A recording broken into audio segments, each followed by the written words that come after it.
funny thing happened to me on my way to invading Earth. I am your worst nightmare. Believe that.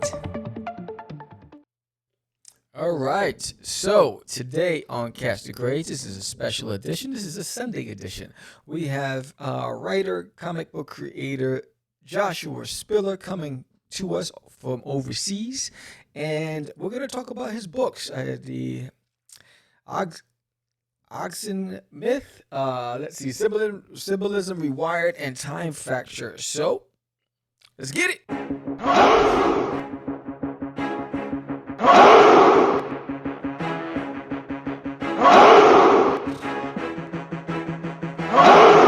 We are the only show for independents all around, giving you a platform to spread your word all over town. Catch the Craze is the place to promote to your fans with the Dreamer, Medina, and Sam the Crazy Man. Subscribe to our show and never miss an episode. It's time to get your mans, listen to us on the go. Updated every week, we never miss a day. Join the squad, come on in. It's time to catch the Craze. If you are an independent, catch the Craze. Making moves on your own, catch the Craze. On your grind in the streets, catch the Craze. Join the movement, catch the Craze.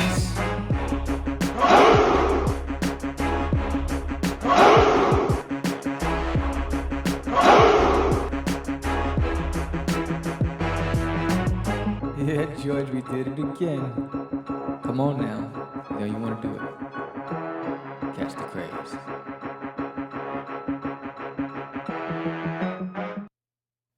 Welcome to Catch the Craze Podcast. I'm your host with the most, Sam the Crazy Man Vera. And this is a special edition. So we made an accommodation. We don't do this very much at all. So we made an accommodation because this gentleman is coming to us from overseas. And so we're going to be talking to him. His name is Joshua Spiller, about 3 of his books. Let me open up that window capture. Boom, there it is. So you got the, I think it's Oxen Myth. And he has, not only that, he has a book called Time Fracture and Symbolism Rewired. So we're going to be talking about all 3 books about him. And it's going to be fun. Looking forward to it. This is a one-on-one conversation. George is not in today because this is outside of our normal schedule. As I said, we normally record on Tuesdays and Wednesdays. So, yes, we're looking forward to that. But in other news, I don't want you to forget that Duty is coming. Duty is coming. So he is coming, and I'm excited about this. There's an Alien in My Toilet is coming to Kickstarter. And I just want to give you a little backstory so you understand what it is and where this come from. He's like, yo, Sam, you did Catch the Crazies, you got Forbidden, and this is another book you did? Well, I launched There's an Alien in My Toilet back in 06, 07, around then. And when I created There's an Alien in My Toilet, there was a lot of fanfare around it. There was, I was featured in national news, local news, the papers, radio, got a lot of attention. So when I left comics, Duty went away. And so there was a graphic novel, black and white, that was circulated and distributed in, it was distributed by, I forgot the distributor, but it was in Borders, Barnes and Nobles, Walmart, bookstores everywhere, and but it's no longer printed again. So whatever was in circulation, it is what it is. There's a few copies left, brand new mint out the box that I still have. That's going to be on this Kickstarter, so you'll be able to get the black and white first print edition. But the new edition is going to be full color, and I'm excited about this. So I'm excited about bringing Duty back. I've always wanted to finish the series.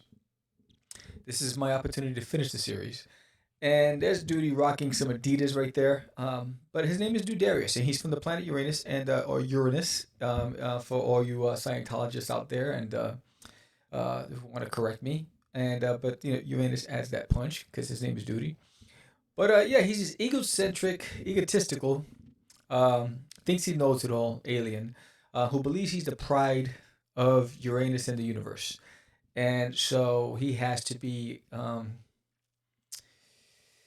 he is under the watch of General Goatee, who is the general of the army of Uranus, and Duty's father is the emperor of Uranus, right? So So General Goatee trying to get him out of his side. He's annoyed by Duty, so he sends him on a fool's errand. He sends him on what he thinks is a classified recon mission to Earth to determine if Earth is a threat to Uranus. So Duty, arrogant as he is cocky, and he boards his UFO, and he believes that every Uranus depends on him and needs him, and he heads to Earth. And it starts off with Duty realizing that somewhere in his travels he forgot to refuel, and he crash lands, and so begins There's Kneeling in My Toilet. And this is a 10-part mini, because after it spins off into his own series called Hi, I'm Duty from Uranus. And in fact, in this first printing edition, black and white, of There's Kneeling in My Toilet, there is a special first issue of Hi, I'm Duty. So you'll get to see what happens, because it's his return to Earth. And there's a special appearance by Cosmic Orph from Cosmic Wars. And so it's really cool. So I'm excited about bringing this in. It's fun. There's a lot of activity and trivia. In fact, I wasn't planning on it, but I'm going to. But this is a premium. So this here is the prototype. It's one of 7. There's only one other person on this planet that owns this one. The 7th one. This is number 6. There's only one other person that owns, and you can actually, this is number 2.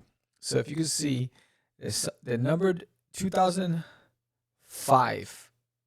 I had this developed. There's my signature, right?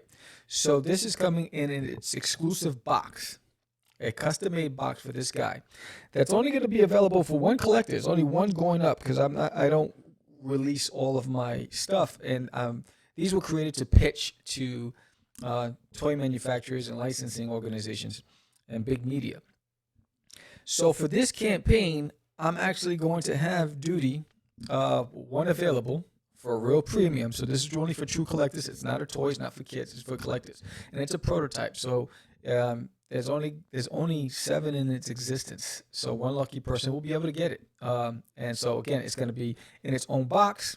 That's number 2 in the collection, and it'll come with the comic, the coloring book, the guidebook as well. So that person will be able to get this, and it's amazing. And if they don't get it, I get to keep it until I pitch it to the networks next year.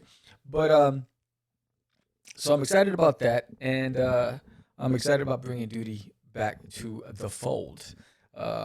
So the launch page will be available tonight. Tonight, the launch page will be available, because this airs Sunday, and this is pre-recorded on Thursday, so it's going to air tonight, the launch page. So it'll be available tonight, so you can sign up for Duty. I want to make a big splash. Several things you need to know. Duty is also it's an all-ages funny comedy series, and there's also a lot of educational value to it. So I'm trying to make learning fun for kids again. So there's 4 pages of trivia, puzzles, and learning based on science and astrology and the book. So, and the answer keys are in the follow-up books. So if you can't answer the questions, and you just go to my Google, go to old powerful Google. If you can't answer the questions, you have to get the second book to be able to compare your notes and see if you're correct. And they're multiple choice questions, so I'm not leaving you in the dark. I'm trying to make it fun for kids and for everybody else. This is great for fans of Duty, and I'm hoping there's about over 1,000 people that have copies of There's Kneeling in My Toilet from the early days. So I'm hoping that we attract new fans, because one of the reasons why I got inspired to bring back Duty is because I was at a convention earlier this year, and there was so much attention towards it. And good thing I had the graphic novels, the black and white editions, because they were selling like hotcakes. And so it just made me realize that, that there's this still unfinished business with Duty, and I'm hoping to bring it back into the masses. And so there's activities, there's a trading card game. So there's a set of trading cards, there's 9 in the set. Then there's some bonus cards that you can get from stretch goals. And that's the first volume. There's about 12 volumes in the trading cards, because it's a game. And each card has a power level and a fuel level. Basically, it's getting the characters back to Uranus, and depends on your power level, your fuel level. You'll be able to buy power. You'll be able to buy fuel. It's going to be a board game with dice, and you'll be able to compete, and you can have multiple players. So the game is under development. It'll be available at the end of the year of 2022, but you can start collecting the trading card games. The rule book will be out in the summer, so you can prepare yourself for the game. And so it's going to be pretty exciting. So there's a lot of facets to this, to Duty, and there's an alien in my toilet. And I'm hoping to be able to really, really get to as many people as possible. So if you're watching this, sign up tonight, hit the link in the summary. You'll see the link in the summary. Sign up to the landing page, and and help spread the word, because it is fun. It is amazing. You can see the trailers. There's going to be a lot of snippets, a lot of trailers that I'm going to be posting soon, every week, just to get the Duty out there. And outside of There's an Alien in My Toilet, let's move you for a second, Duty. Bang. All right, outside of There's an Alien in My Toilet, you can expect, I'm planning my conventions appearances for 2022. One of the first big stops was potentially MegaCon, and I'm waiting to find. I'm talking to a big event outside of MegaCon, which is 2 days after MegaCon. So if I can lock in that event, and if it's affordable for me, then I'll be going from MegaCon to that event. So it'll be an entire week away. So I don't want to make my travel plans yet, because I'd have to do a direct flight to MegaCon to Florida, Orlando, then a direct flight to Vegas, and then a direct flight to back home. So I'm working out the logistics for that, but MegaCon is currently in the plans. In Texas, where I currently reside, I'm working out my plans for a lot of local shows. So once I have that, go to crazycomics.com or icreatestories.com. It's all the same. You'll see my appearance plans, and for 2022, potentially San Diego Comic-Con, but we'll see, because if I do this event, which I'm not going to announce just yet, if I do this event the same week of MegaCon, I won't be able to do San Diego Comic-Con, because it won't be in the budget. So it all depends what happens there. Also, you might not know, but we offer sponsorship rates. So we record on Tuesdays and Wednesdays, right? And we do 7 p.m. show and an 8 p.m. show, Eastern Standard Time, New York time. If it's Central Time, it's 6 p.m. and 7 p.m. And anything outside of that, we've just decided, if there are creators out there that looking to get on the show, but that slot doesn't work, those slots don't work for you, then you can sponsor episodes of Catch the Craze. If you sponsor 2 episodes, which is about $30, we can adjust and try and get you on the show outside of our normal schedule. The reason why we're not doing it is because we're also artists, and we also family people, and we also have jobs. So anything outside of our schedule affects everything. So there has to be an incentive for us to be able to do that outside of just promoting another indie, because we're booked. And we get that some people, their schedules don't work. Sponsor 2 episodes of Catch the Craze, and we'll hook you up. And if you don't know what that is, check it out. Do you have a Kickstarter campaign and you're trying to figure out how to get the word out? You look online and you see the competition is fierce. Comic-Cons are slowly coming back, but in the meantime, how do you spread the word? You worked for hours creating your campaign. You post on as many social media sites as possible, trying to get the word out, to no avail. Well, look no further. Why not sponsor an episode of Catch the Craze Podcast, the fastest growing indie podcast in the market today? That 30-second promo can get you an extra 2 to 3 backers or more. Who knows? Let's go. Hit the link below and get one step closer to a successful campaign. Yes, and it's pretty simple. If you go to crazycomics.com or icreatestories.com and you hit the link and just sponsor 2 episodes, we'll confirm with you. First, you reach out to us, say, hey, look, those dates don't work for me. I can only record. I can only promote my stuff on the weekends, whatever, then we'll make the adjustments, but there's got to be something in return. So sponsor 2 episodes, and we'll put you down as official sponsor of the show with a link directly to your site, and all our postings for those episodes that you sponsor. Everyone would know that you're the official sponsor of those shows. But if we're going to change our schedule and move things around, there's got to be a benefit to us. So everybody wins in the end. You get to get your the convenience of getting on the show at your time, and you help us grow. So there's an incentive for both of us. So give it a shot. It's easy peasy. It's through PayPal. You hit that link. You go over there. Pick 2 episodes. Doesn't matter. And then we will let you know which episodes, and we'll make sure that the episodes that you're sponsoring are not the one that you're on.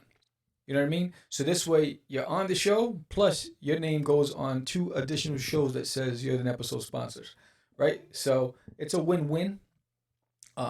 So give it a shot. And if you're an independent creator and you've been on the show and you haven't subscribed, please subscribe, because we're working really hard to spotlight you. So hit us up, please subscribe. And don't unsubscribe after your show airs, please, because we see a lot of that too. So we're in this for the long haul, and I'm sure that our paths will cross again, and you're going to have another book you want to promote. And our trajectory is going forward. The goal for Cast the Crazy is to grow. And, and we remember friends. So we want to help you. We want to spotlight you. We're focused on independent creators in gaming, music, comics, entertainment, whatever. You're an independent creator. We want to spotlight you, and we want to show you love and make sure that you get to get your stuff out there. So, it's a win-win for everybody if we support each other, and keep it simple, keep it moving, keep it popping, keep growing, right? So don't forget, also May, George Medina is launching The Adventures of Wonder Duck on Kickstarter, and my phone is blowing up, and I gotta put this on mute. And yeah, so he has The Adventures of Wonder Duck on Kickstarter. I did a piece for his campaign, pro bono.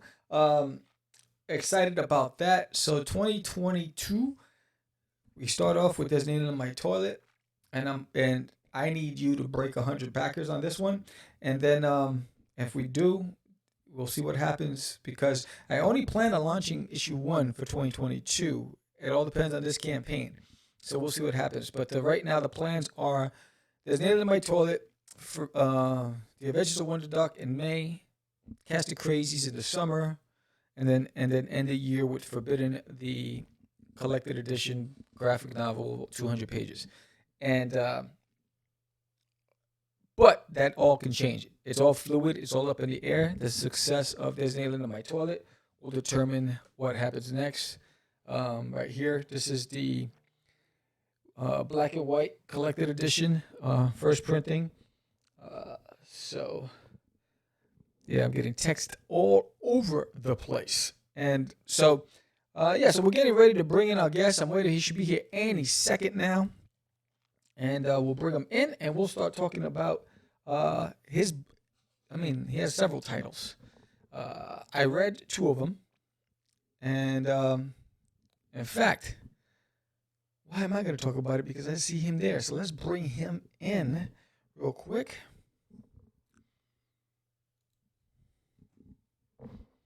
All right. There he is, the man of the hour. Hello. How's it going? Yeah, good man. How are you? Good, you made it. I did. After confusions of the time difference. Yeah, I was like, I woke up this morning and I see these. I'm like, I don't know what that is. I was like, such a dumb mistake, right? Because I saw.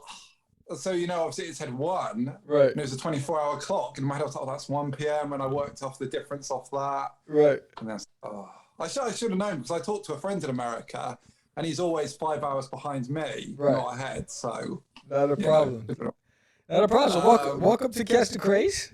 Thank you. Good to be here. You got it. And so, before we begin, you've created several titles, but before we get talking about the titles, we want to talk about you. So, who are you? And where did you grow up? So, my name's Joshua Spiller, and I kind of was born in Sydney in Australia. Lived there till I was 6, but mostly grew up in England, in a place called Cheltenham. It's about 2.5 hours outside of London. And kind of got into comics. Probably, you know, like the comic characters originally watched like Saturday morning cartoons, you know, the X-Men in the 90s or Spider-Man. Yeah. But then I sort of remember getting properly into comics themselves when I was about 13 or 14. So it's probably quite a different culture in the UK to America. I think America, there's probably a lot of shops where you could go, maybe come across comics when you're younger. Yes. But in the UK, say, not really. I mean, there is more now. It's kind of changed over the last 10, 15 years. But the way I came across them was that when I was at school, and I was probably in senior school, you know, at high school, my mum had been to a charity shop and she'd found these Spider-Man comics. And I think bought 1 or 2 of them on a whim, just in case I'd enjoy it. And I was like, oh, these are really good. And so I ended up going back and buying all the ones that were in this secondhand, primarily bookshop. Right. So it might have been like a stack of 20. And they had these things over here, which, so it's called Astonishing Spider-Man, but it wasn't, there's like, you know, an American title with that name, it wasn't that. They used to reprint every month 3 issues of the American comics. So it'd be like 76 pages. Right. And it might be lagging 3 months behind America's comics. So I bought a big stack of those, and that was during, you know, the Spider-Man sort of Clone Wars, the Clone Saga. Right. It was in the 90s anyway. And so partly just because it was all like a big rush. Right. It's like all the, you know, like, who's this clone? What's going on? Who's the jackal? There's loads of stuff to get your head around.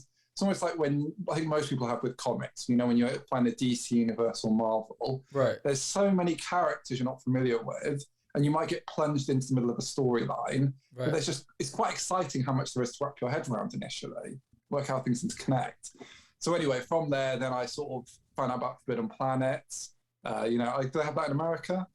Forbidden Planet comic shop? Yeah. Yes. Yeah. Yes. It's a big thing, right? Yeah, yeah. So then I remember the catalogue, it was like, I got into Daredevil and Frank Miller, and some other superheroes after that. And it kind of all spiraled on from there, really. And then always, you know, I was always interested in doing writing, essentially. And so then, like, Alan Moore was a huge thing for me, or is still an absolutely huge thing. Right. And then through, like, Neil Gaiman, Grant Morrison, it tended to be the writers, you know, whose work I was most drawn to, even though there were other artists I liked a lot. Right. And so naturally then you get the fantasy of scripting your own comics. And kind of kicked on from there. Did like, when I was at university, so say like 21, I did maybe an initial 5-page story for this anthology title called Future Quake, right, which was almost like it's like an indie press version. Right. You know, most people presumably won't have heard of it, but it's like an indie press version of 2000 AD. So it's kind of like, it was like a little sibling that 2000 AD allowed to exist. It was just made by people independently, but they could sometimes use the odd 2000 AD character, and they adopted a lot of their format from 2000 AD. So 2000 AD have these short twist tales called Future Shocks. And they're like 4 or 5 pages and they end with a twist. Right. And most of Future Quake, this anthology, was a collection of those stories by writers and artists that wanted to get into comics. So you didn't get paid, but you did get printed, distributed a little bit. Did those, and then going on to kind of what I've done now, which is like comics with other artists, and the comics are more like 21 pages, and building it up from there. Right. And yeah, that's kind of, is that like, you know, does that sketch out the journey a little bit in the way you want it? I don't know if I missed any sort of thing. If it wasn't, I would still get it from you. But no, it's a great history. But so your first attempt at writing a comic book script, how did you learn how to format and write for comics? It's interesting, isn't it? Because there is no like set way. You know, like a movie script, there is like programs, isn't there? And we all kind of probably recognize what they look like. Right. But I would have been like, finding graphic novels probably initially and be like, oh, this is how, I mean, it would have been the Alan Moore scripts I took the most notice of, but I can't remember if these came along a bit later, but I have, you know, the Absolute Sandmans, big oversized books. And again, you've got the scripts at the back. Right. So since then, I have also sometimes Googled online just to see how other writers do their scripts. And there used to be a little comic called Marvel Spotlight. And it was obviously like a promotional tool as well. Right, right. But they would highlight 1 or 2 comics or creators, do an in-depth interview with them about whatever it was. And they'd often feature snippets of script in there as well. So you'd get a flavour for it. But actually, I'll tell you what the main reference was, because as I'm talking, it's occurred to me.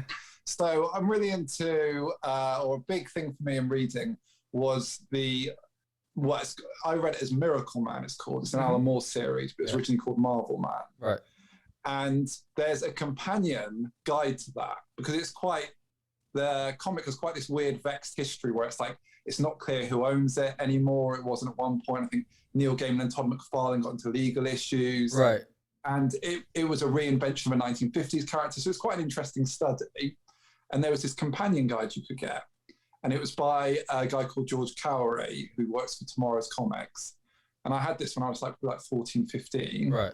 And I was really into Miracle Man. That kind of blew my mind. And so reading that interview, and that had in it the original script for the first 5-page episode. So I probably reread that script quite a few times and internalized that. And I think that was probably the main basis for when I sat down to write, thinking, okay, that's how it works. Right. So now fast forward to the moment you decided, hey, I want to do this for real. And so I want to create a full-fledged comic. What was that turning point for you? Well, I think it's always something I would have wanted to do, basically, because I probably from like when I was 6 or so, I had the idea, I'd like to be a writer. Right. And then you think getting into comics by like 13, 14 and being quite inspired by a lot of them, you naturally think, oh, this would be a cool medium to tell stories in as well. Probably the first attempt to actually do it, I'm trying to think, I remember trying to do a comic with a friend at uni, because, I used to write sort of prose stories before going to university. Then when I was there, you have assignments and they weren't comic related ever, even though I still like reading these things. But I remember with a friend at uni was interested in doing art and we talk about comics and read them together. So I was doing a bit of research on Vietnam at the time. It's like soldiers' journals. And I was quite interested in the voice. And I thought maybe we could do it's like a 1-page or 4-page comic. It's very brief anyway. Right. And so I wrote the script for that. So that was doing the exercise of writing it. And then to this day, 10 years later, it's still incomplete at the artist's end. But to be fair, he had a kid recently, and weirdly out of the blue, he's like, I've just come across these old files. I'm going to continue it. I don't know if I'll ever complete it, but it was nice to see you still have the enthusiasm. Right. And then I think it was future Quake, probably. I don't have many memories of writing, because I think I would have wanted to know who the artist was going to be, because I don't have any drawing ability at all. Right. So if I was going to write the script, I think I would have had to have someone in mind. And so I sent things off to like 2000 AD as well. I remember doing that. But it's probably like 20. It seems late. Maybe there was an earlier point. But I think it would have been in my mind for a long time. And I would have thought about doing it for a long while and read comics trying to work out like how they were structured and things like that. Right. That was kind of it, really. So which of the 3 was your first, was it, now help me pronounce it. It is Oxen? How do you spell it? How do you pronounce? Oh, yeah. What, the one that, they are weird words. So Oxgen is Oxgen. Okay. Oxen Myth, Time Fracture, or Symbolism Rewired. Which was the first one that you produced? So Symbolism Rewired was the first one, then Time Fracture, then the Oxgen Myth. Okay. So now they were all done. I'll just say quickly, you might find this interesting. Sure. So they were all done for a digital anthology called Aces Weekly. So I don't know if you've heard of it. I don't think it's that well known. Right. Does it ring any bells? No. So do you know the artist David Lloyd, who was the artist on V for Vendetta? Yes. You know him, right? So he's the editor of that anthology. So he's kind of got this belief basically that comics, the future is all digital and that it's kind of antiquated to still be using paper. I suppose partly from an artist's point of view, if you make it for the screen, you know exactly how it's going to turn out. Right. Whereas I think he's familiar with the frustrations of you envision it one way, it goes to the print, it comes back and like, that's not what I wanted it to be. Right. So he's very pro-digital. And it's quite a good way if you've been doing comics in a small press for free and just developing your skills and trying to have that first initial rush of, oh, here's a completed comic that I did. Right. It's a nice little step up because rather than being 5 pages, what you tend to do in that, and which those 3 comics of mine you just mentioned were all done this way, each volume in Aces Weekly is 7 weeks. So you have 6 stories in the anthology that all run for 7 weeks, and they all have 3 pages a week. So in total, each story is 21 pages, but you sort of break it down into episodes. Right. And so Symbolism Rewired was the first one I did. And you don't make much, but you make a bit of money from royalties. Obviously, it depends how much it sells. Right. But if you've made nothing before, again, it feels like a step forward. Right. And you're reaching maybe a bit of a broader audience. And so Symbolism Rewired was the first one I did for that. And it might have been at the start of 2018 or so. Mm-hmm. originally. Then the follow-up to that was Time Fracture with a different artist, because that's one of the things I quite like about comics. Like, if you're writing prose stories, it's all you. It's nice, the collaboration element, and to do it with different people. Right. So Time Fracture was next, and then the following year, 2019, was probably the Osgood Myth. But while they were there in the Ace Week thing, you have to sort of buy all the stories in a volume. You have to buy the pack to read that, like Just My Story, say. And so I've recently been putting them on a shop where you can just download them as a PDF for like £1.50, just so they're more easily accessible to people, basically. Right. So that's where they came from. Okay. So Symbolism Rewired, you decided to write the script. When you were writing the script, did you have an artist in mind? What came first? Was it the plot, the script, and then you went and looked for an artist? How did that work out? Yeah, that one's actually a bit hazy in my memory, weirdly. So there was an editor I knew, who sadly passed away now, but the editor of Future Quake was a guy called Dave Evans, and his comic book name is Bolt01. So he did a lot of lettering. Right. So if you looked at British comics, you can kind of see him in a lot of places. Okay. And so I basically, after we went into Future Quake a few times, whenever I needed an artist, I would email him, and he was a lovely guy. I'd never met him in person, but he always got back. Sometimes it would mean that he got some paid work out of it, because I'd make him a letter on the strip, partly as a thank you, and also because he was good. So I might come to him and say, oh, I've got this story with this vibe. Do you know anyone? And because he was well connected as an editor, he nearly always did. And because they'd have worked with him in the past, they were kind of professional. Like, he knew they could get the job done if they said they would, which I don't know if you ever experienced this, but occasionally when I try to source artists randomly, there's an initial burst of enthusiasm, and then they fade away, and it's, it's not in your control, right? Yeah, I experienced that. So I know that Time Fracture was definitely made with the artist in mind, because I'd worked with him before on a shorter thing, and I knew his style and thought that could work. But with Symbolism Rewired, I don't remember developing it specifically for the artist. I probably had the idea first and said to Dave, who do you recommend? It's kind of set in a London not too far in the future. Right. And it's a sci-fi idea, but there aren't many sci-fi visuals, mainly, probably as strange as it gets is being in like quite a sort of futuristic, sterile laboratory that's slightly unearthly in its vibe, but otherwise it's more in the city. So I think that was the idea, and then being suggested an artist that was right for it, and it worked out well. But normally what I do is I would, if I know the artist already or have some relationship, I will say, or if I just really want to work with them, and I know that from the outset, I'll say to them, what do you want to draw? And then I'll try to build a story around it. Or, like in this case, I have the initial idea and then find them. But I think I'd still try and grow it. I try to know as soon as possible. I'd have the idea fleshed out, but as soon as possible who's going to do it, because I just think that might feed into how you develop the details of the story once you can picture their style, if possible. Right. So what is the premise behind Symbolism Rewired? So Symbolism Rewired is so the idea is that so it's basically an idea I had about how human minds work. This is my feeling, right?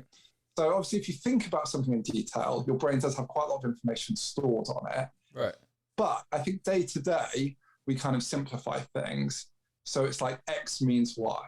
So you might look at a parent thing and go, they equal nurturing in your head. They almost symbolize that until you have that relationship with them. Right. Even if you pause and thought, actually, there are these other dimensions to them that maybe aren't good or a bit more complex. And it might be like you see a building and you have this response to it. Normally, like on a surface level, very simple responses to things, almost like they just symbolize qualities. Right. I see my sports team. Oh, that makes me feel like excitement, whatever. Right. So you have these connections between the physical thing and what it symbolizes to you, what feeling. And so the idea was, well, what if you could scramble or alter people's connections of things? Could you rewire people's behavior through that? So for instance, it sort of plays into the story as a little idea. Some people, when they see someone of a foreign culture, their immediate thing is threat. That's what it symbolizes for them. And that dictates their behavior. So if you could get in someone's brain and reconnect those neurons or whatever, so that when they saw a figure of foreign culture, they saw something positive, then you could build a better society through that, right? This is the kind of thinking.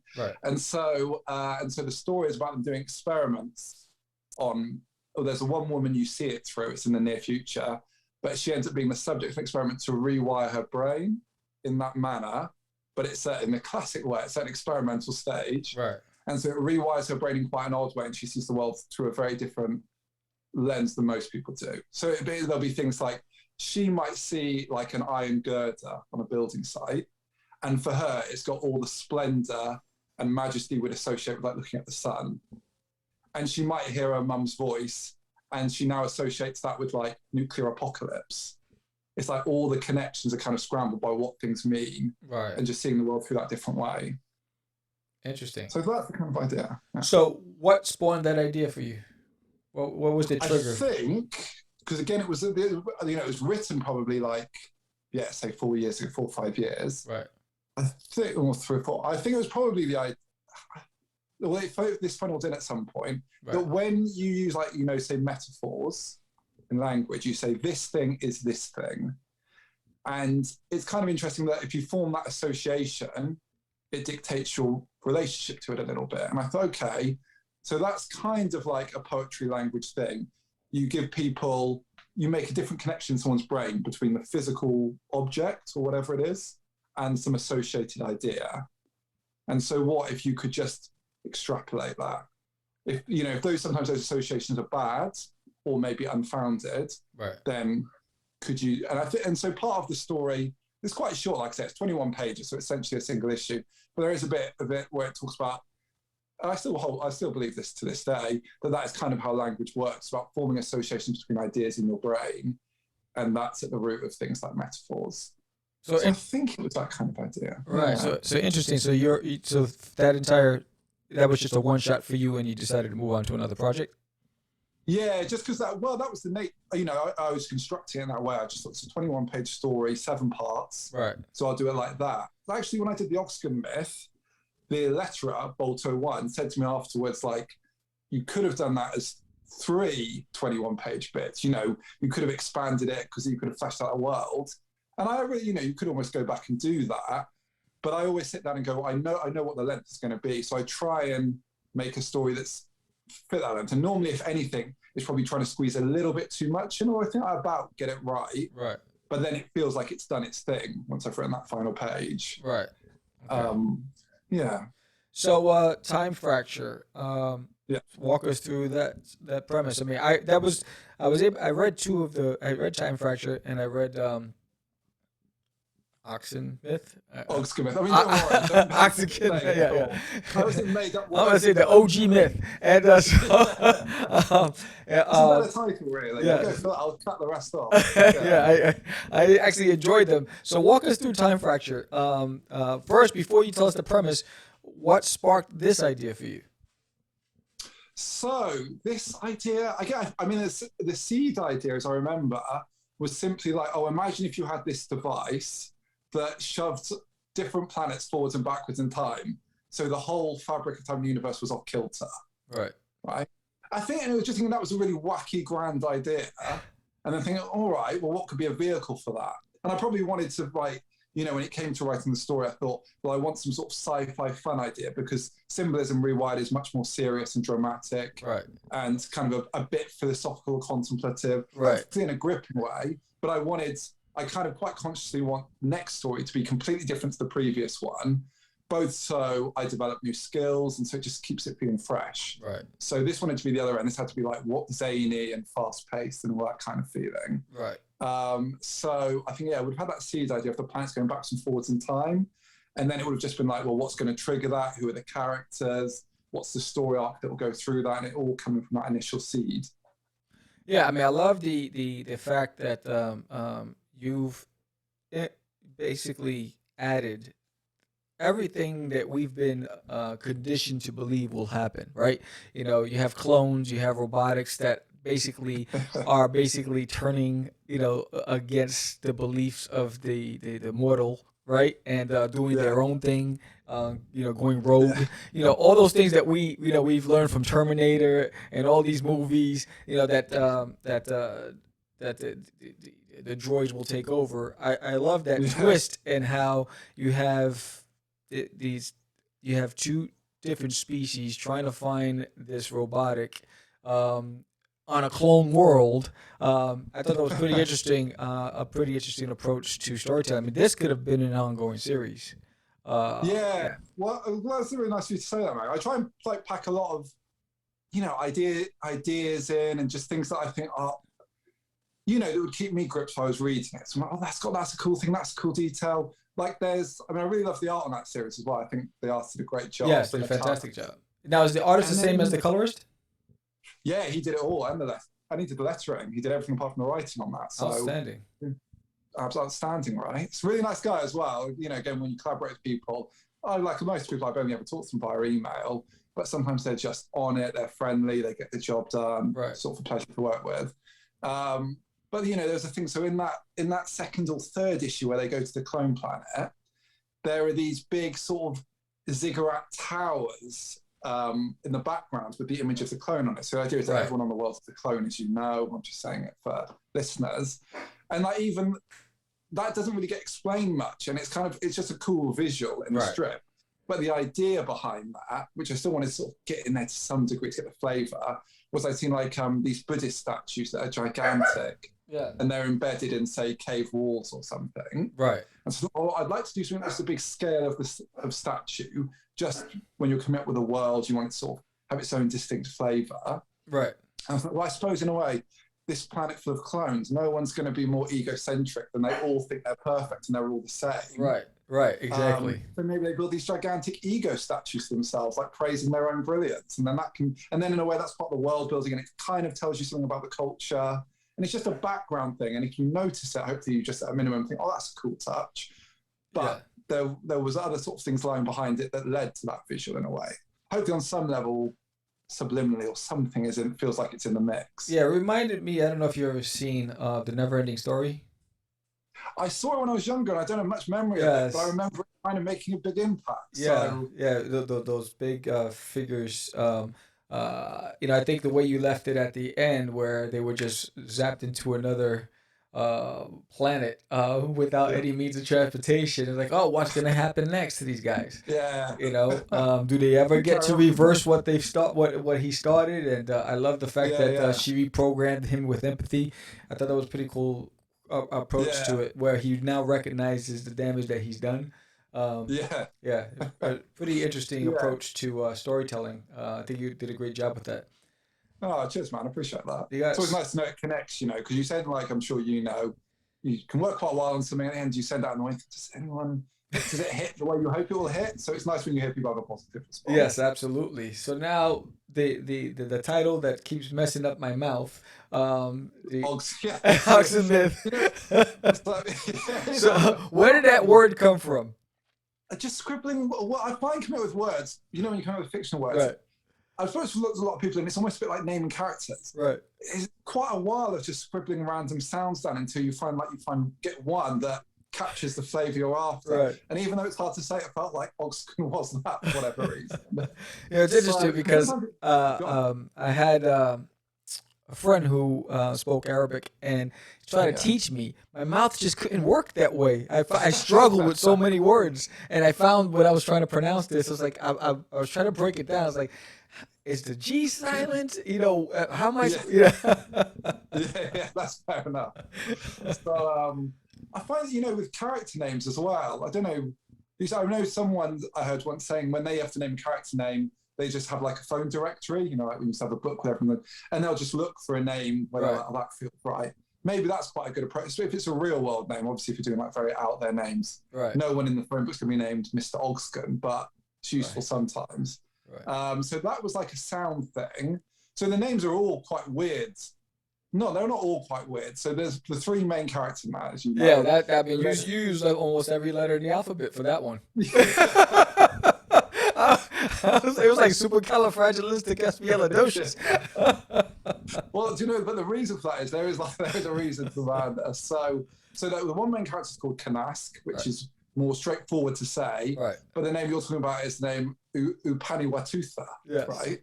Yes. And so, because the idea is that when I was making that story, I'd been to New Zealand in late 2018, very late 2018, because like I said, I grew up in Australia. So I've been out there like 3 or 4 times since, and I was out in Australia and went to New Zealand briefly for a family thing. So that was really nice. And so I was reading up on New Zealand culture when I was out there.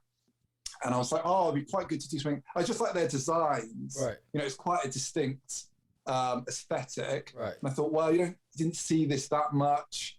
Maybe I could do some sort of fictional world that plays off that vibe. And then for whatever reason, maybe just because Vikings are, quite in the air on their culture. There's a lot of Viking stuff about it. There was maybe a bit less then. Right. But I thought, okay, maybe Vikings and Maori, the New Zealand culture. That's good. And could they meet somehow? I've never seen that, like really contrasting, interesting, it's like warrior cultures meeting. Well, that wouldn't have happened historically. Right. But then it's fiction. Could I do almost some sort of like mythic fairy tale? This could never occur, but it's just quite interesting conceptually. Right. Kind of vibe. So that name, Upani Watuta, I mean, most New Zealand names when I saw the Maori names are all long like that. Right. So I knew I wanted this long, like, tumble of vowels. Yes. And it was just, and I think I'm 99% sure I made that one up, and I think it captured the sound right. But that's why it's kind of so bizarre, at least, to our ears. It seems such a bizarre long name to just come across. Right. But again, it's a little bit of the culture, isn't it? It makes that character feel like they're from a culture where things are just done a bit differently. Right. And this was another interesting approach to this world that you created, because again, you combine primitive and futuristic elements to this, and almost supernatural when you think about the creatures. I think they're the Oxkin. Yeah, the Oxkin. Yeah. Yeah. So, tell us the premise behind this and what influenced that idea. Okay, so the premise behind it. It's one of those stories where, like I say, the seed of the idea was that meeting between the cultures. Right. And then the plot is kind of worked out to accommodate that. So you probably couldn't, I don't think you could tell that now if you read the story, because the starting point wasn't the starting point of my imagination. So, but you need to think, well, what's it going to be and where's going to be the ending point and how you're going to create that sense of resolution. Right. So I had some sort of fragments probably that were sort of swirling around my head. So like I say, the Viking and Maori culture, I knew I wanted to work in those elements. I'd also someone at work who's working in a bookshop at the time, part-time, and a colleague had shown me this like Italian villa. It's kind of like very ornate, sumptuous place. It had quite cool statues in the garden. Right. And again, I thought, sometimes architecture, I just think, oh, that could be quite a cool setting for a story. What could you do with that? And I suppose there's a certain tone as part of it. So anyway, so say you've got the Viking and Maori thing. So I thought, well, we'll have figures from those two cultures. Not going to be actually explicitly those cultures, right, but I am going to very consciously base it on that. So that I'm not going to say it's them because I'm going to go, well, you got this wrong, but I'm going to write it to that and hopefully it will feel that way. Right. So, so I had those, and I did research things like, there are little details like the type of ship, say Upani Watuta the Maori has, that is based on Maori designs. Things like there's a little thing where he's holding a rat on the ship, that would have happened. So there was quite a lot of attention to detail. Right. But anyway, so you've got those two are going to meet. And then I think there were also the other thing in the mix, which is a big part of the story, is the Ogsken, which obviously we won't call that originally, but I had this idea that, do you know that feeling sometimes it feels like people do bad things and they just never get any punishment from the universe. Yes. They just sail on fine with life. Yeah. And some people are very moral and very sensitive to guilt and do very little wrong, and they seem to get so much bad luck in their life. Yes. It's like, this can't be right. So I was thinking about that, and the way I sort of phrase it to myself, so I talk about like storifying things. So like story, but turning it into a verb, storify. So like, all right, you've got this feeling in the world. This feeling is quite interesting. I haven't seen it replicate, like sort of tackled in a story that I can think of. Right. So if I was going to try and capture this feeling in a story, what could I do? And it's like, okay, well, it's almost like there's a rule to this universe where people who are sensitive to guilt are the people who suffer. Right. All right, well, let's do a fictional universe where that is the rule. And how are they going to suffer? And I was thinking probably of like, do you know the Furies in Greek mythology? Mm. So it's like, okay, let's say there are these sort of like forces of a higher being, right, and they mete out punishment.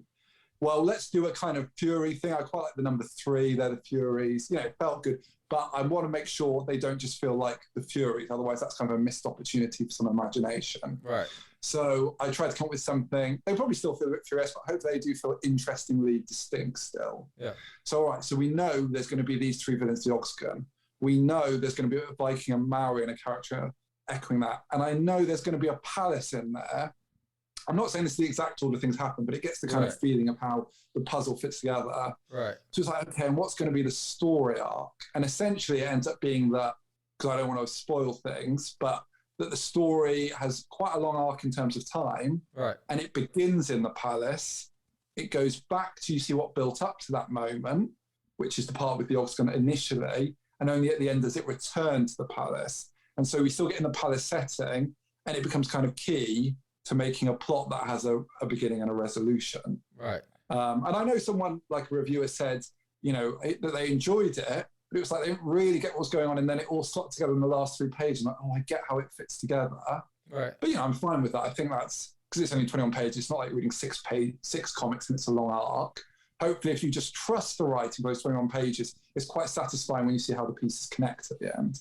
Yeah, I thought it was fascinating how you had, you know, the native and the Viking, they meet at first through combat, then basically exploring each other, learning about each other. Then they're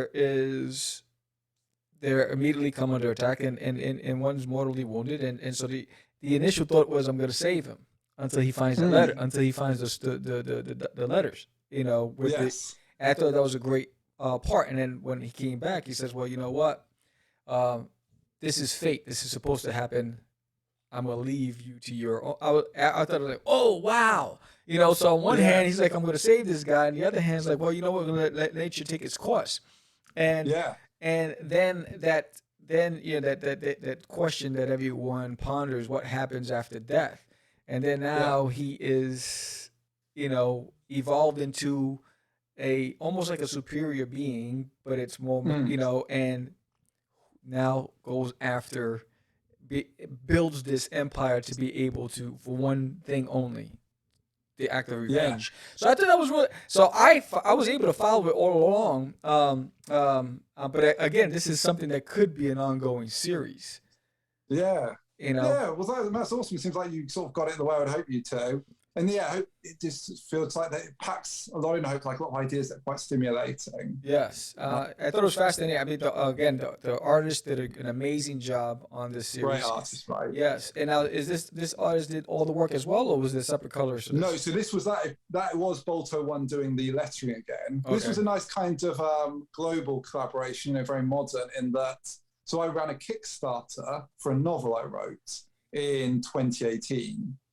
And so, I mean, I know you've done sort of crowdfunding, so you have the experience. Actually, I was listening to a show of yours recently, and I saw you sort of saying about the problems with Indiegogo, and I could relate to that quite strongly. So I was like, I used Indiegogo, and it kind of did nothing for me. Kickstarter was also much more intuitive as an interface. It got more people to back it. Yes.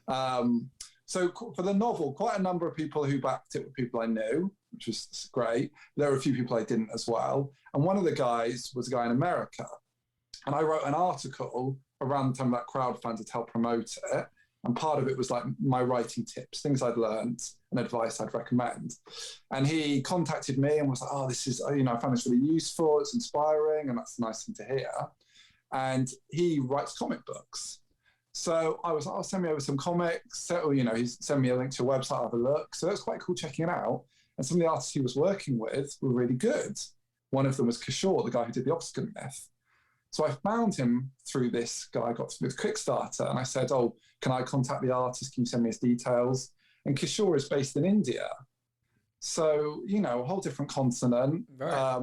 Never would have met otherwise, but through this chance backer on Kickstarter leads to the artist, and then you end up creating something together. It's just quite cool to think with technology, you can do those sort of collaborations. Absolutely. Yeah. I think that's what's fascinating. I mean, a lot of the people that I work with, like, have several colorists that I work with. You know, one's in Brazil, one's in Poland.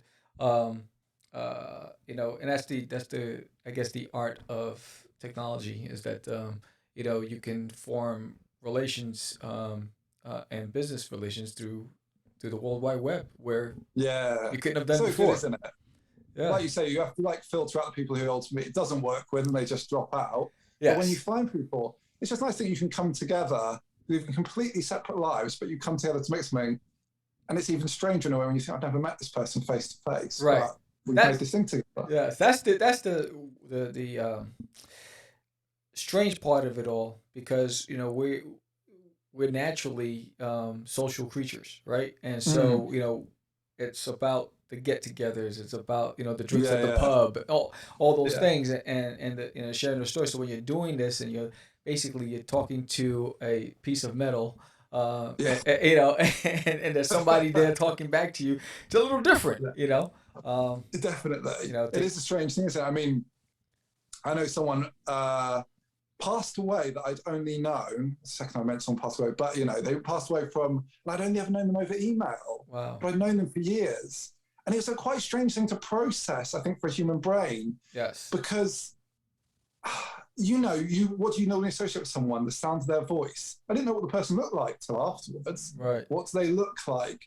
Maybe you bump into them every now and then you notice you're not bumping into them. Well, I never bumped into them. Right. So on a lot of levels, they were never in my life. But Right. on another level, they've been quite an important presence for a decade, even just occasionally. Right. So it was almost like, it just sort of, the sadness that they're passing just struck in a very weird way, where sometimes it didn't feel that big a thing, and other times it felt quite big, and it Right. kind of just like your brain's trying to know how to respond to it. Yes. Do you know what I mean? It's quite a weird notion. Yes, and I think that's the part where I think society is struggling with, and that's why the increased depression kicks in, with everyone, where all of these lockdowns or preventative measures that's changed the course of the natural way of water, and so it's some people react differently to these changes in times and these weird moment in time. But what I love about this art form is that the creators find a way to deal with that through their art and their craft. And I loved reading what you've done. You've done a great job with it.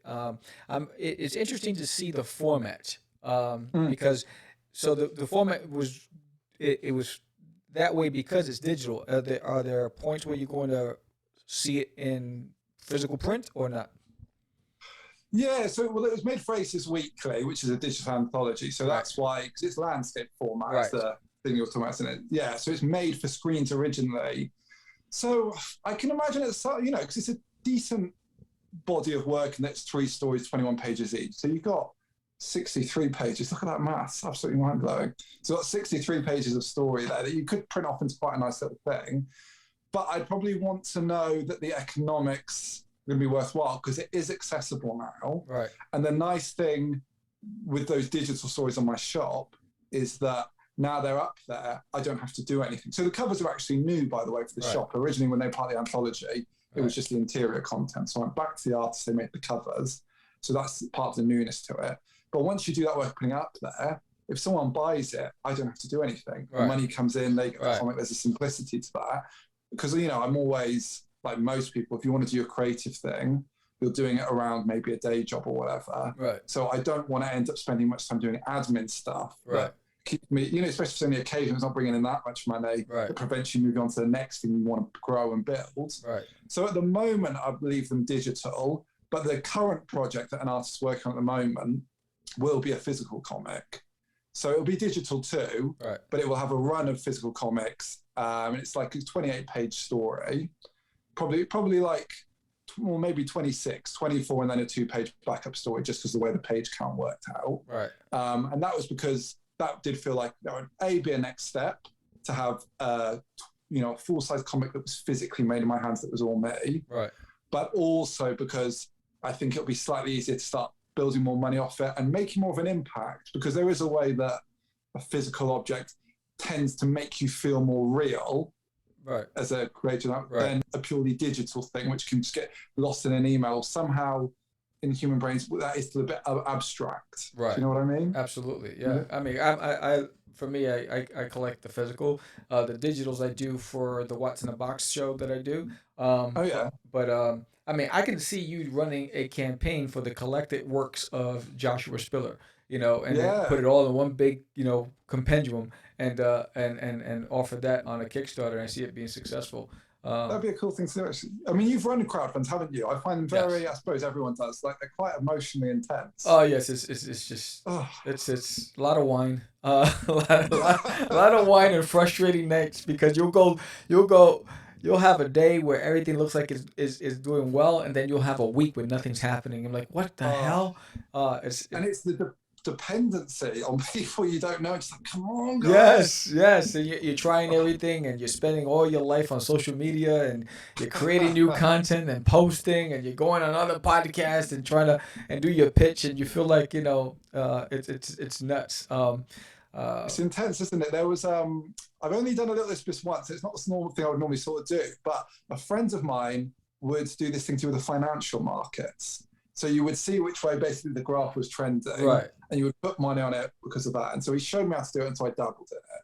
And I had some wins, but I lost more than I won. It wasn't worth me doing. Right. But and he would tell me about this. He was like, even though he was quite good at making from it, he said there's a big emotional toll because nearly all the day he is thinking about it. Yes. He's having an urge to check. He's worrying. So there's a lot of anxiety in my life because I do this thing. Yes. And actually doing the Kickstarter emotionally was nearly identical. Yes. Because you have that urge to check, is it doing well? Has it gone down? Whatever. Yes. It's pretty much the same to me as holding stocks. Not only that, but also, you'll have people that'll back it in 1 week and then 2 weeks later pull out. And it's so weird. Yes. Why? Yes. Why? I'm like, what the hell is going on? It's like you want to pick up the phone and say, why did you pull your money out? There was one, and it was like, I mean, so part of the Kickstarter I did, because this comic I'm doing now, the artist, this was the thing that was Kickstarted. So we need to get a certain amount of sort of capital to fund it. Right.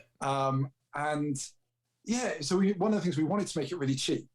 So it ended up being, if you just want the physical comic, £2 plus £1 postage domestically. Right. And it would go for the film. It was really cheap. A lot of things are £5-6. Right. We thought we found a way to make that manageable and still make a bit of money, but it was the idea of like, good quality comic, very cheap. Can we actually just build a large readership? Right. Focus on that, get a number of people.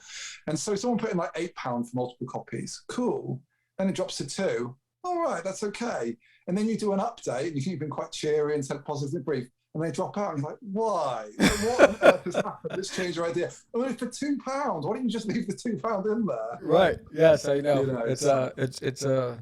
It's one of the things I'll if you never. wanted to mess with someone, you could do just by joining their campaign, backing off, new profile, joining, backing off. Oh yeah, I mean, I've had every one of my campaigns. I hold my breath until Kickstarter closes it and it's collected everything. Yeah. So, because I've seen it happen, even like the week where they're getting ready to start collecting the funds, someone right before the last hour, somebody pulls out. I'm like, oh, and so I just wait. I don't. Once I see it all, then I know exactly what I need to print and ship. But I don't assume that it might say 60 backers, but then actually there's only 46 at the end. Exactly. But Kickstarter doesn't change that number. Kickstarter, they don't reconcile the number, so your campaign looks like when people see it, they still see the same backers and the same money that you picked up, but you might get less. I know. So I've never noticed that makes sense of some campaign times where I see a lot. Although sometimes I see something, it's not that many backers, but the money seems far higher overall than I would think it would be. I don't know whether they've invested in it a bit at the start. Right. There was also a thing. So when I did, so there's 2 Kickstarters I've run. One's for the comic that's coming out, which is called Cinnaball. I might as well mention it now. Yeah. But there's it's an all ages comic. But the previous one was for the novel I wrote, and so I raised the money. And what would annoyed me is I'd set things, I mean, this is like, the inexperience of doing something for your first time, right. But I'd set the price for the item, for the pledge thing, and then there was the postage as an aside. Right. Now, because postage is just to pay for the postage. I'm not getting money from that towards my project. Right. And I only realized belatedly, they're including that in the total, the postage. So it says you've got 2,200, but you're like, yeah, but don't count that as money towards what I'm making, because that's just to deliver stuff. I don't know, that kind of threw me a little bit, because it made people think you were in a better financial position than you were on the project. Yes, exactly. So what I do is domestically, I know by the tier, how much it weighs and how much it'll cost. So I add that into the total. So when they click, they're not going to the second screen. Internationally, there's a second screen. So they have to go and add that, because internationally it fluctuates based on where it's going and the weight, and it's expensive. But domestically, it's easy because I have a scale. I know exactly this is going to cost me this much on this tier, so to ship. So I put that incorporated, and it makes it easier for me. And it's good to do like a little buffer as well, isn't it? Like a bit of extra, just because yes, there might be a copy that's damaged or whatever. It's easy to just give yourself a little bit of insurance. Absolutely. You have to do so much prep, don't you, for a crowdfunder, mainly on things like postage and packet, all this kind of very logistical stuff. Yes. How am I going to do it? Because otherwise, inevitably, I think it'll bite you, and you'll pay more than you expect, or you have to let people down. Yes. So yes, and that's frustrating. So how can people reach you? They want to get in touch with you. They want to get your copy of your digital comics. How do they reach you? So I'm on Twitter. So Twitter is, I'll tell you, the best way to go through is I have a shop on Gumroad, which is like a platform for creative selling things. So if you go on Gumroad, GUMROAD.com/Joshua Spiller, and Spiller spelled SPILLER, you'll see all my comics on there and the novel I wrote. And you can also subscribe to a mailing list on there, and there's a discount thing, and that's the best way. If you're interested in what I'm doing, that's the way, so that you'll definitely hear when I release something. And I'll always announce in there that it's been released, and there won't be any spam. It'll just be if something new is out. But otherwise, the social media thing, the main ones would be Twitter and Instagram. Twitter is @Josh Spiller, not Joshua, because that was taken, so I had to accept that. But @Josh Spiller. And then Instagram is Joshua_Spiller. Right. And again, they're all basically just used for my comic stuff. Right. And we treat them as business or creative accounts. So that's what they're for. And it's also a good way to check out the work if you're interested. Outstanding. And when are you launching your next campaign? Well, no more campaigns planned, but the Cinnaball one is funded. So that comic, if anyone's interested in it, if you type in Kickstarter, Cinnaball, SINA, look at the spelling, SINAVORE, right, you'll see the page and you'll see the artwork and the cover. And if you're interested in it, because we haven't printed it yet, the art's still being done, send me an email. You can back it. It's very cheap for an indie comic, and we can put you onto the list. So hopefully that will be kind of released in February at the start of next year. And then I might do another project with an artist, but I think the bulk of that year, because we're going to have we have to print, but to make it cheap, we have to print quite a lot of copies of it. And we did it with a publisher that doesn't usually print comic books. They're very good, but it was about finding an unorthodox route to, can we keep the price down? Right. So we're going to have quite a high number of them.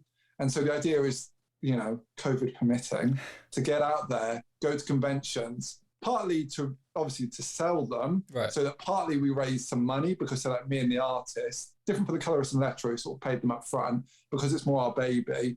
We're kind of relying on the money coming from the sales. So partly to get the money, but also to build a readership and just to sort of meet people in person and connect with them and have nice chats. Yes. And hopefully then once they're sold, or the bulk of it is sold, then that will establish a good enough foundation, both in terms of some money we have, but also in terms of a readership that's interested in this series, to then make it an ongoing thing. So, and we would just, that could go on like 30, 40 issues or whatever. Like I could happily pile a lot of ideas that. And it was constructed that the first issue can stand alone, but it's deliberately designed so that if there is interest, it can very naturally grow into a long ongoing thing. Outstanding. Well, thank you, Joshua. All your links will be in the summary. Thank you for being on Cast the Craze. Great job. Thanks so much, man, for having me on. It's been great meeting you. You got it. Podcast. Yeah. You did a great job with this. And when your next project is ready, hit us up. We'll get you back on the show. Again, the links are down below. You can get copies of any one of his books. Fantastic writer, even his novels. So check it out. Again, thank you, Joshua. This is airing Sunday morning. So yes, I'll send you the link and we'll go from there. Brilliant, man. Thanks so much. All right, that was Joshua Spiller. And again, Oxkin Myth, Time Fracture, Symbolism Rewired. I'm looking up because I have another screen here. But you saw the samples, you saw the artwork. It's fire. He did a great job on this. Good head on his shoulders. A lot of great and interesting ideas. Fascinating. So check it out. Hit the links below. Check out his website. And again, I do want to remind everybody that if you like this episode, please give us a thumbs up. Hit that like button, subscribe to the channel, hit the bell so you'll be notified every time we have a new show. Help us get monetized, help us grow, because that's what we're doing this. Again, we're not a fly-by-night. We didn't just wake up yesterday and say, hey, let's do a podcast. We started the podcast back in 2005, and we took a little break, and we've been back for 2 years consecutively now, and, we're on the road to our 400th episode right around the corner. It's over 400 guests. And so help us grow if you like this. And don't forget, we also have 2 other shows. We have The Crazy Nintendo Less, and we have What's in the Box. So What's in the Box, we feature independent comic books and with a little humor. And The Crazy Nintendo Less, it's usually industry-related topics that I get from you, the viewer. So if you have any ideas for The Crazy Nintendo Less, check out the latest episode of that show. And let me know if you have any ideas or recommends, and I will do a show around it. So, Duty, There's Nail in My Toilet, coming to Kickstarter. Don't forget, this is going to be fun. Where is it? Boom. I always got to look for it. There's Nail in My Toilet. His name is Duty from the planet Uranus, and it is a fun sci-fi all-ages comedy series. You don't want to miss it. Sign up on Kickstarter. Let's make this one fuego. You don't want to let Duty down, right? There he is. Here's the little guy. That's my boy. You don't want to let him down. It's going to be the next trend. So with that said, I appreciate every single one of you. I'm Sam, the Crazy Man Vera. This was another episode of Catch the Craze. And we are out. It's just easy. It's not. Crazy. Acquiesce. No, I was talking about my friend Acquiesce. I met him. Say my name, right? This is what you were thinking? Oh, my. He described me. He said, I'm the What? Catch the Craze. You're listening to Catch the Craze. You're listening to Catch the Craze. To Catch the Craze. You are listening to Catch the Craze. Catch the Craze. You're listening to Catch the Craze. Candy girl.